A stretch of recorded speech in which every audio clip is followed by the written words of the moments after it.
Today we're going to start our study on the patriarchs. And this study is from Genesis 12 to 24. What are the patriarchs? Patriarchs is just another word for fathers. The Israelites reckoned they had three patriarchs: Abraham, Isaac, and Jacob. The book of Genesis, from chapter 12 to Genesis 50, covers four personalities, not three. An additional one, Joseph. So we have the three patriarchs: Abraham, Isaac, Jacob, in this part of the book, and then we have Joseph.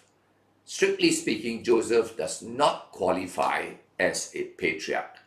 God did not speak to him directly as he did to the patriarchs, the other three.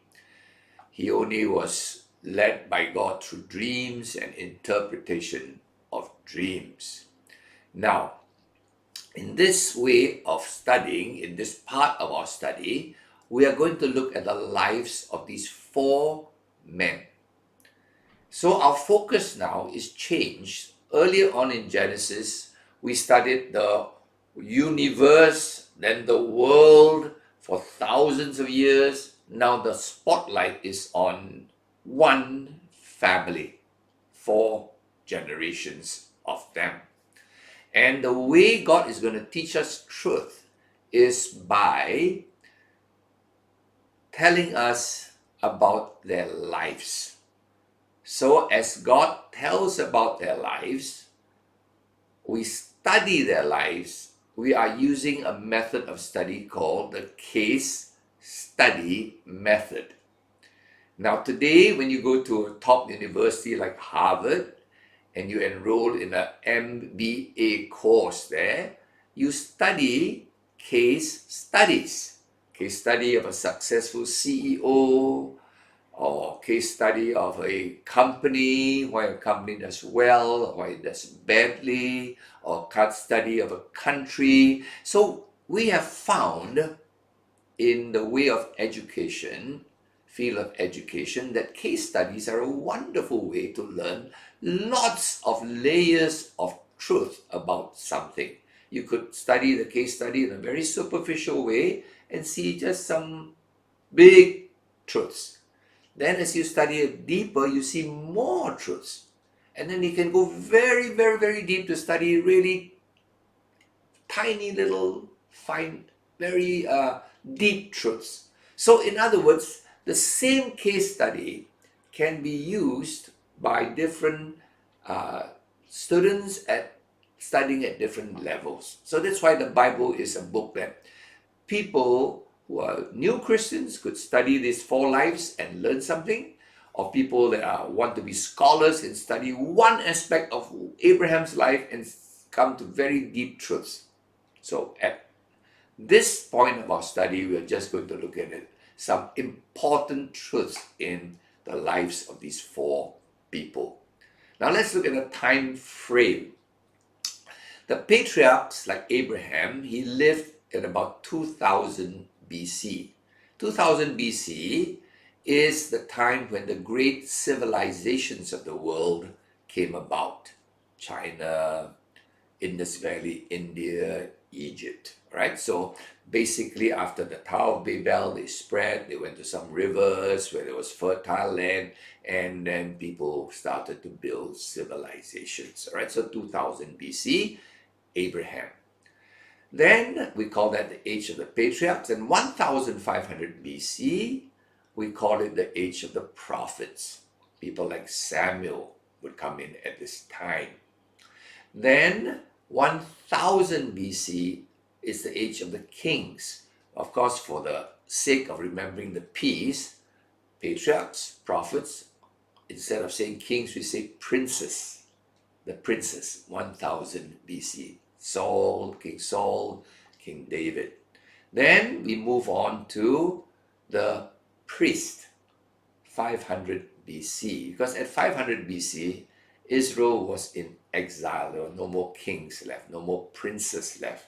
So the ones that the Israelites looked up to were the priests, right? Then we go to 0 BC, Christ comes. Okay, so there's a simple way to remember. If someone asks you, when did Abraham live? 2000 BC. When did David live? 1500, right? When did Samuel live? 1500 BC. When did King David live? 1000 BC. When did Elijah live? 500 BC. Okay, so you know that this gives you an easy way to remember. Not very accurate, but roughly. Now, why did God choose these 3 patriarchs? Were they perfect men? Not at all. Abraham lied twice, recorded anyway. Maybe many, many more times. So 2 recordings of him lying to the king about his wife. Sarah says, she's not my wife, she's my sister. And then knowing when he lied, the king would take his wife to be a mistress. That's not a very good thing to do. Isaac also lied exactly like his father to save his skin at the expense of his wife. And then Jacob, of course, is the worst of the lot. He deceives an almost blind father to get more inheritance from his father. That's not a very good thing to do. But nonetheless, God chose them. Now, you see, God has the right to choose. We call that the doctrine of election. So many people say, why? Why does God choose this person? Why does God not choose this other person? God has rights. Let me give you an example. For example, I, just as an ordinary human, I have rights. I go to a restaurant, I choose what I want to eat. Now, often people will ask me, why do you like to eat that? It's not very nice. I say, I like it. It's my choice. I go to a store, I buy a shirt, and somebody will say, eee, so ugly. I say, I like it. Right? So as a human, I have rights to choose what I like. Does not God have rights? Okay, so that's a doctrine of election. Now, these 3 men were not perfect men, but let me say something about them. They had amazing faith. You say, what is faith? Faith is not that optimistic personality that some people have. Some people seem to have this thing that, it will work out. Don't worry. They have faith that things would work out. That's not what it means. Faith here means faith in a promise given by God. For these 3 men, God had promised them that they would inherit a piece of land. Not themselves personally, but their descendants would eventually inherit a piece of land. They never owned a square foot of this land. Maybe Abraham had a little cave he bought for his wife Sarah. That's all he owned of this land. But he knew this land would eventually be his and his family's. Why? Because God said so. That's all. So faith is nothing about your personality. It's about depending on the promise of God. Okay, so when the word faith in the Bible is used, it simply means depending, trusting a promise of God. So the Bible says in Hebrews 11 of these 3 men, Hebrews 11 is the chapter on the heroes of the faith.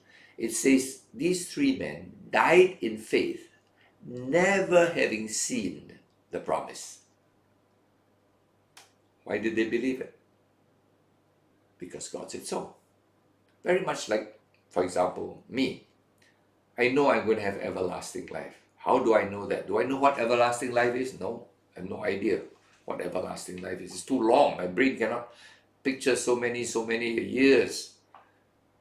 Can I believe that I'm going to exist in a new heaven, a new earth? I never seen this new heaven, new earth. But why do I believe it? God said so. That's good enough for me. All right? So faith is believing in a promise. That's all it is. Okay? Now, next thing is, why did God tell them they're going to this piece of land? What's so special about this piece of land? Now, this piece of land, let's call it the promised land, is strategically located. If you go to Atlas, you will see there are 3 continents, right? Asia, Africa, and Europe, somewhat joined together.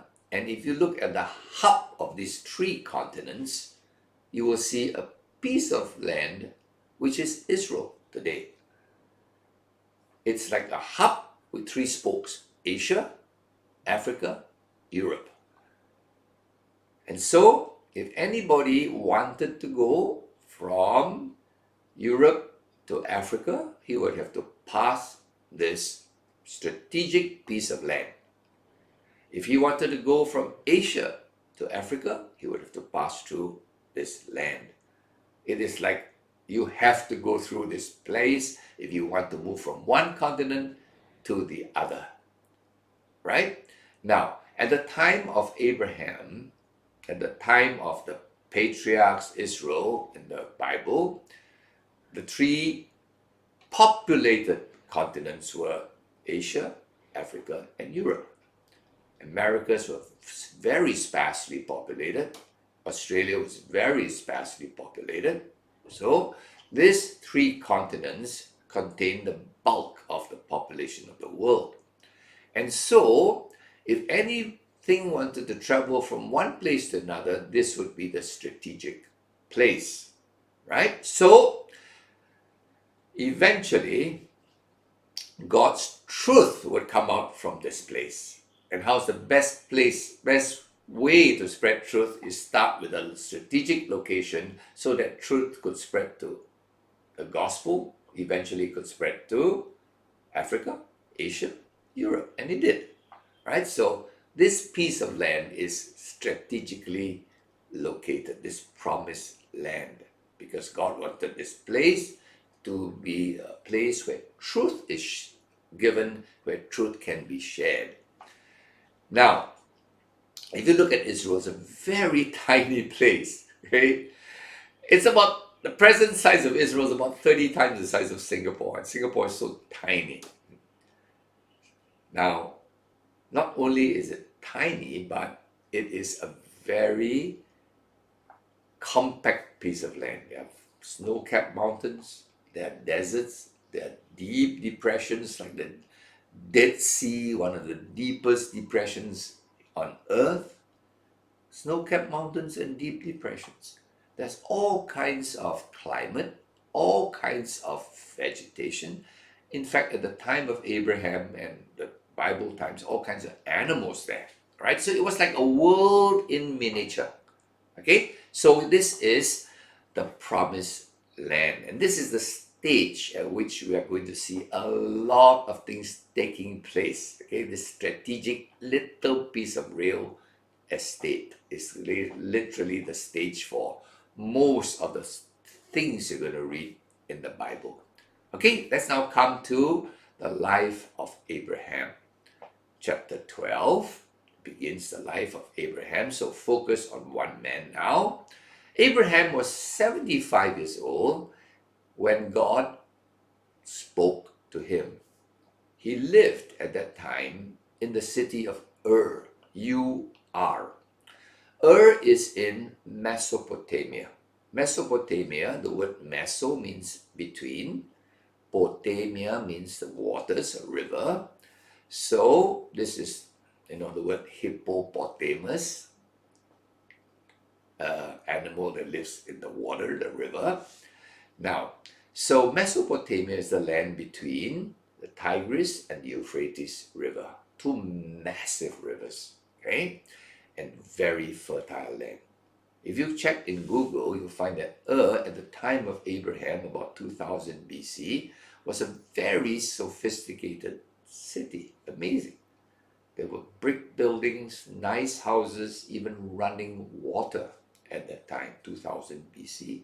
So at the age of 75, living in the prime city of the world at that time, God says to Abraham, leave your city, go to this land I'm going to show you. You've never seen yet.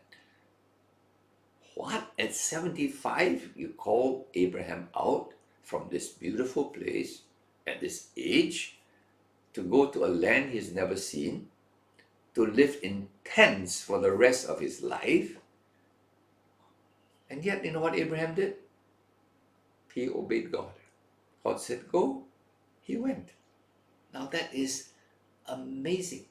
And then immediately in the second verse, that was the first verse I just spoke about. Genesis 12 verse 2 begins, God says, I will make you a great nation. I will bless you. And I will bless you to be a blessing to many other nations. I hope you see the word I will 3 times in Genesis 12, verse 2 and 3. I will. And later on, God adds, I will give you this land, this promised land. Okay? Now, this is what we call in Bible a covenant. It is like a king, a very strong king, going to a smaller kingdom and telling the kingdom, hey, come into agreement with me. I will protect you. I will provide for you. And all you have to do is obey me. Okay? So that's what a covenant is. A covenant is an agreement between 2 parties, but not 2 equal parties. One superior party and one inferior party. Technically, a marriage in almost all cultures in the world are covenants. Not 2 equals coming together is what modern people think.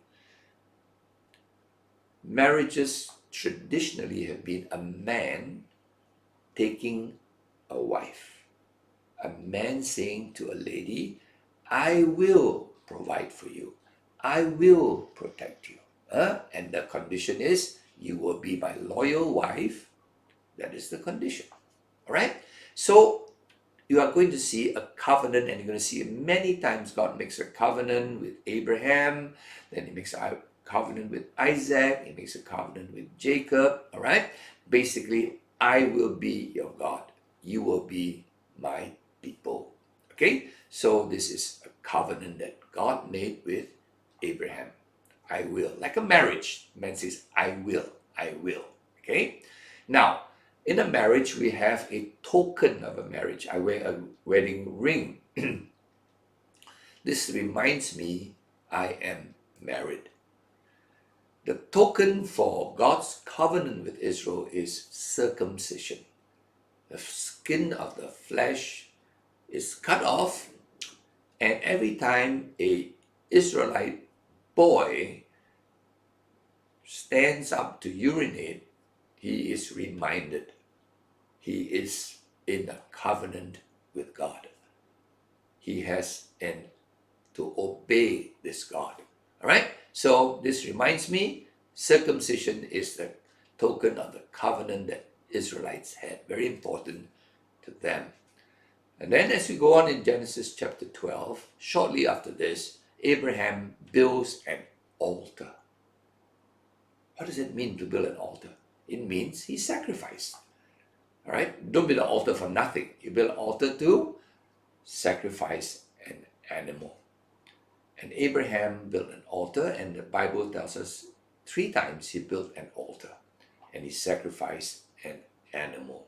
That was his way of worshiping God. He probably had learned it from Abel, the son of Adam. Okay? And you know, almost every culture has an altar and a sacrifice. Almost every culture. When I went to China, I went to the Temple of Heaven. Very interesting place. A lot of symbolism of the Bible there.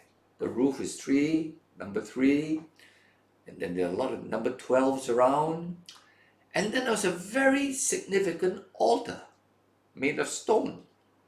And then I asked the guide, what is this? He says, oh, this is where the emperor would offer a bullock for the people. The emperor's job really was not to make laws. The emperor's job, number 1 job, was to offer a sacrifice to the God of heaven. All right? So that the God of heaven would be pleased with China and bless China with good crops, etc. Okay, so every culture has this altar and sacrifice. They've all probably learned it from this ancient ancestor of ours called Abel. Right? So now we see another interesting thing. Almost immediately after he's on the covenant with God, he's built an altar to worship God. He encounters a famine. Oh my goodness. I'm living nicely in Ur. There is no famine in Ur because Ur is between two massive rivers that never dry up. And now I come to this covenant with God and I face a famine, no food to eat. You see, this is very important for us to understand because there's so much health and wealth theology being taught nowadays that tells us the moment you come into a relationship with God, everything will be well. You will have health and wealth. Now, I'm afraid the Bible doesn't teach that. The Bible now tells Abraham, you're going to be through a famine. Wow. And you know what they did when they had a famine in the promised land? They ran down to Egypt. Okay? Because in Egypt is not rain fed. Famine is really caused by no rain. Egypt is river fed, the Nile.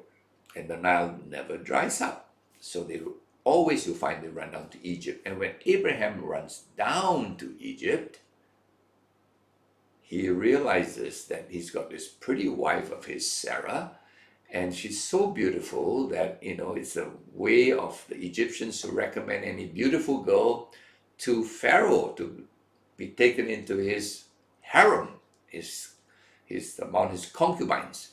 And so Abraham realizes that and says, hey, Sarah, tell them you're not my wife. If they know you're my wife, you know what Pharaoh's going to do? He's going to kill me and take you. So just say you're my sister. And that way, I will survive. But in that way, Sarah will end up in a harem of Pharaoh. You see, so Abraham wasn't that perfect man that we think he was, okay?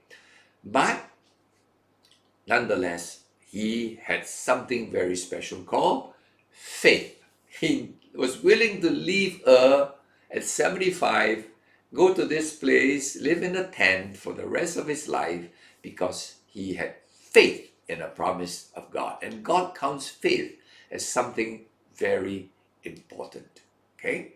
To depend on God and trust God is the most important thing a human being can have.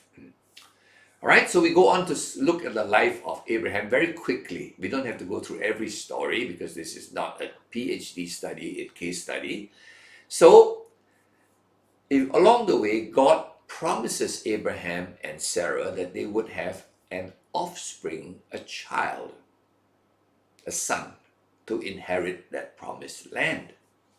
But after 10 years, no son came. And so Sarah loses her patience and she tells Abraham, God, I think, forgot about us. Go into my Egyptian slave, have relationships with her, and get a son through her.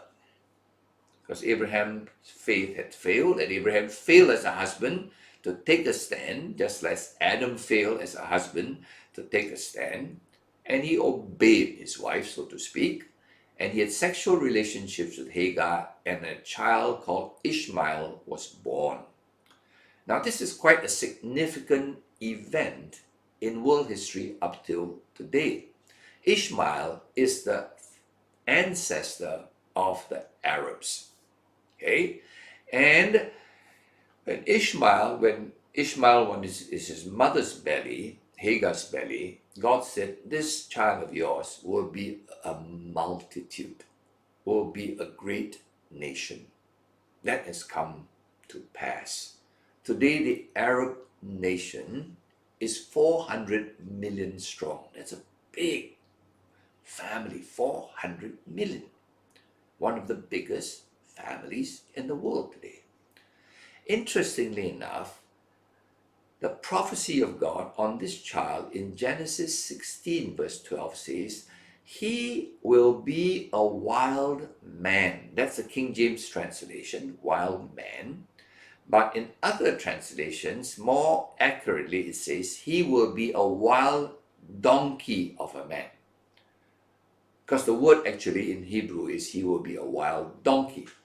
Now, a wild donkey in the time of Abraham was a untamable animal. Nobody can tame a wild donkey. Horses, easy. Tameable, not a wild donkey. All right, so two prophecies. He'll be a huge nation and he'll be a wild donkey of a man. And the prophecy goes on to say, and his hand will be against every man, and every man's hand against him. In other words, he will always be at war. Now, I think this prophecy, to my mind, is fulfilled. A massive nation of people who always seem to have some conflict one with another, right? But let's look at how this sin of Abraham, sin of faithlessness, sin of listening to his wife when he should be telling his wife what is right, what it has caused for 4,000 years. 2000 BC till now, 2000 AD, the offspring of Ishmael and the offspring of the half-brother Isaac have been fighting together for 4,000 years. Hardly imagine a family feud lasting 4,000 years. That's a fact. Up to today, the Arabs are trying to destroy the Israelites. Okay? So you see how one mistake can have very major long-term repercussions, especially mistakes of lack of faith. Then we go on to see another interesting story in his life. Where we're skipping a lot. Another interesting story is the story of Sodom. Lot had a nephew, Abraham had a nephew called Lot, and Lot decided to stay in the city of Sodom. Nice city, in a prosperous, fertile land, but it was a very wicked city. Today we have the word sodomy. Sodomy is male homosexuality. And the word comes from the city of Sodom. Sodom was horrendously immoral. If you read this Genesis 19, you cannot believe there is a city like this, where men, when you bring a guest to your house, men come knocking at the door and say, bring the man out, we're going to have sex with him. All right? I mean, even today, there's no city as wicked as Sodom. But can you imagine the wickedness? We think wickedness is something new. It's always been around since the fall of Adam. And Abraham was told by God that God was going to destroy this city. And Abraham said, God, are you going to destroy this city of wicked people? There are good people in there. If there are 50 good people, how can you destroy it? And God said, 50? I won't destroy it. Then Abraham continues to bargain because his nephew lives there, and his nephew and his children, his family live there, his nephew's family, and Abraham bargains with God. What about 45? Will you destroy 45 righteous men? Will you destroy? God said, no, I won't. And he bargains down to 10. And God's very patient. God says, 10 men? I won't destroy. And then the Bible says something very interesting at the end of Genesis 19. And it says, God left when Abraham stopped communing with God. In other words, when Abraham said to God, if there are 10 righteous men, please don't destroy the city. And God said, I won't. And then Abraham stopped at that point instead of asking for 5 righteous men. And maybe this city would have been spared. But Abraham stopped praying. Now, what lesson can we learn from this case study? You know, God is often far more merciful, far more patient than us. The problem with us is we lose our patience, our faith very quickly. We pray and pray and there's no result. You know what we do? We just stop. Actually, God is saying, why did you stop? So can I encourage you, when you pray for something you feel really led to pray for, just keep praying. Don't quit. God doesn't answer immediately. Okay?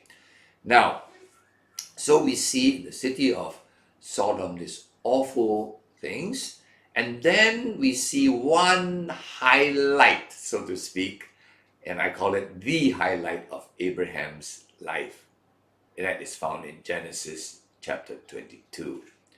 Finally, Abraham has a son now. His son is growing up nicely. His son's name is Isaac, and is his only son, not counting Ishmael, is not his son from a illegitimate relationship. This is his only real precious son whom he loves. And one day God says to him, hey, Abraham, offer Isaac up for a burnt offering. Whoa! A burnt offering means you put him on the altar, just like all the other animals you put on the altar. It's firewood, and just burn him as an offering to God. Okay? Now, Abraham obviously loves his son, and furthermore, Abraham knows the promise that God gave of the land has to go to his son. This is his only son. If I kill this son and burn him, then I'm destroying the promise of God. But the Bible tells us, God said, just go, bring your son to Moriah. Bring your son to Moriah, Mount Moriah, and offer him there. Now, the word Moriah may not be familiar to you, but Moriah today is called Calvary. It's called Golgotha. This is the same mountain where 2,000 years later, the Lamb of God was crucified for us, right? So God told Abraham, bring Isaac to Moriah and sacrifice him there. You know, the amazing part in Genesis 22 says, Abraham woke up early that morning. He heard the order from God, go to Moriah and sacrifice your son. He woke up early in the morning to go. Wow. This man's faith is amazing. Can't believe that. Imagine God asked me to do that. I would try to delay it as long as possible, hoping God would change his mind. Right? And then it goes on to say, it was a 3-day journey. He woke up early, and for 3 days he brought the firewood, he brought the knife, he brought Isaac, he brought a few of his servants with a donkey carrying the firewood to go to this mountain. For 3 days he did it. You know, 3 days is so many chances to change your mind, but he didn't. Can you imagine what went through his mind? 1,000 horrible thoughts, but one thing sustained him. God said, I will give you the land. Now, to you and your ancestors, to your descendants. But this is my descendant. Even if I kill him, maybe God's going to do something. I don't know what it is. He'd never heard of resurrection yet, right? Anyway, the story goes on to say, finally he reaches Moriah, Mount Moriah, builds the altar, puts the firewood, and then he straps Isaac down on the altar, ready to kill him and then burn him. Wow. Some things crossed my mind. Why did Isaac not protest? Is it, some people say maybe he was a little boy, he couldn't struggle with his father. I tell you, even if he was a 5-year-old boy, he was going to yell and scream. No mention of that. Many people like to believe Isaac was a boy, like 12 years old at the most. But the Jews believe Isaac was an adult. And they come to the conclusion from the next chapter, Genesis 23. Moriah, this story is Genesis 22. Genesis 23, immediately the first verse says, and Sarah was 127 years old and she died. Now, if Sarah is 127, then Isaac is 37 years old, because Isaac was born when Sarah was 90. Now, the Jews believe he was 30 years old when he was brought up to Moriah. Whatever it is, whether he's 12 years old or 30 years old or 37 years old, it doesn't matter. Why was he just lying there? I am still puzzled. Okay? But anyway, as Abraham was about to stab Isaac and offer him to sacrifice to God, kill him first, then burn him, he hears a voice. Abraham turns around, and the voice says to him, don't touch Isaac, don't kill him.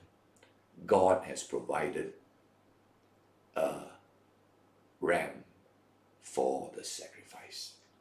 And Abraham turns around and he looks and he sees in the thicket, thorny bush, a ram caught by his horns in the thorns, and he cannot escape. Wow! And Abraham's so thankful. God has provided a ram.